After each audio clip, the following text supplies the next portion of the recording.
na itong darating na midterm elections ay boto sa pumapabor sa charter change, and pwede rin ba nating masabi na itong darating na midterm elections ay nakasalalay din dito yung nakaumang naman na impeachment complaint laban kay Vice President Sara Duterte? That is why, again, I say this again, the only reason why I am considering a run for senator is because I know what is at stake in this midterm election.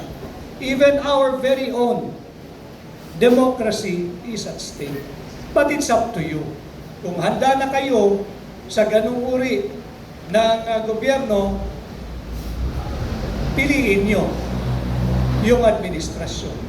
Pero kung handa kayong lumaban at lagyan natin ng credible and effective opposition ang both houses of Congress, yung upper house, yung Senado, at yung lower house, ang Kongreso, magtulong-tulong tayo. And let's bring in good people there, honest people there, who will be championing itong paglaban sa transitioning from presidential to parliamentary, at yung sinasabing napipintong impeachment laban kay Vice President Inday Sara Duterte.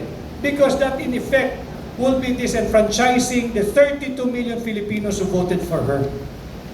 Hindi ho si Sara ang mabibiktima rito. Pag ito'y hinayaan natin, si Vice President Inday lamang ang occupant ng posisyon. At ang tunay na biktima dyan ay ang 32 million Filipinos na bumoto kay Vice President Inday Sara. Huwag nating hayaan.